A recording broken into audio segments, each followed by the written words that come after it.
మన ప్రభువును రక్షకుడైన యేసుక్రీస్తు నామమున సమృద్ధి జీవం ప్రార్థనా మందిరం తరపున మీకు ప్రత్యేకమైన శుభాభివందనాలు తెలియపరుస్తున్నాను. ప్రియులారా, ఈ యొక్క మార్చి మొదటి రోజున దేవుడిచ్చిన ఈ పరిశుద్ధమైన దినాన్ని పరిశుద్ధమయంగా మనము ఆచరిస్తుండగా దేవుని యొక్క సన్నిధిలో మనము ఈ యొక్క మార్చు నెల మొదటి వాగ్దానాన్ని దేవుడు మనకిచ్చించుండగా సంఘము తరపున మన వాక్యాన్ని చూసుకుందాం.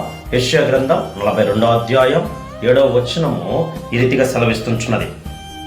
ఏమంటున్నాడంటే, చీకటిలో నివసించు జనులు చీకటిలో నివసించు బందీ గృహముల నుండి వెలుపలికి తెచ్చుటకును యెహోవానగు నేనే నీతి విషయంలో నిన్ను పిలిచి నీ చెయ్యి పట్టుకుని ఉన్నాను. నిన్ను కాపాడి నీ ప్రజలకు నిబంధనగా అన్యజనులకు వెలుగుగా నిన్ను నియమించి ఉన్నాను.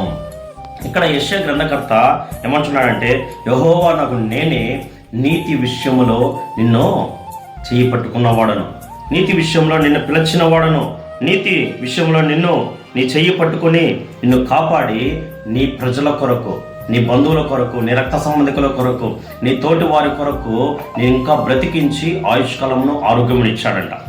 గత నెలలో ఎన్నో శ్రమలు, బాధలు, దుఃఖము చేత, వేదన చేత పరిగెడుతున్న ప్రియ సంగమా, ప్రియ సమాజమా, దేవుడు నీతో అంటున్నాడు, నీ చెయ్యి పట్టుకుని నడిపించేవాడు, నీ చెయ్యి పట్టుకొని అద్దరికి చేర్చువాడు. ఇప్పటి వరకు దుఃఖము, వేదనతో, సమస్యతో నువ్వు పయనించావేమో కానీ నా ప్రభు అంటున్నాడు, ఈ మార్చి మాసంలో నీ చేయి పట్టుకొని నిన్ను నడిపించునుగాక, నిన్ను స్థిరపరచునుగాక. నీ యొక్క జీవితములో అసంతృప్తితో సడలిపోయి పడిపోయిన నీ జీవితాన్ని మార్చి నెలలో నా దేవుడు నిన్ను పైకి లేవనెత్తబోతుంటున్నాడు. అట్టి కార్యములో నూతన పరిచి దేవుని యొక్క సంఘములో నువ్వు ఇంకా స్థిరపడి ఈ 2026లో నూతన అనుభవాన్ని పొందుకుందువుగాక.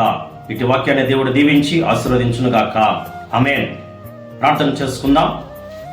మహాగణుడా, మహోన్నతుడా, పరిశుద్ధుడా, నీ పరిశుద్ధమైన పాదములకు వందనములు, స్తుతులు చెల్లిస్తున్నాం ప్రభా. అయా, బంధింపబడిన వారిని తండ్రి, అయా నీ చేయి పట్టుకుని నడిపించి మమ్మల్ని కాపాడి సంరక్షించువాడానికి వందనములు.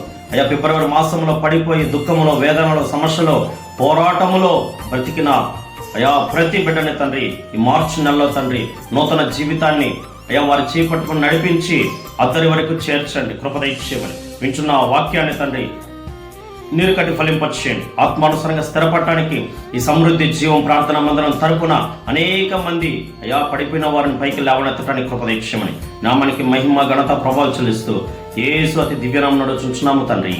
ఆమేన్.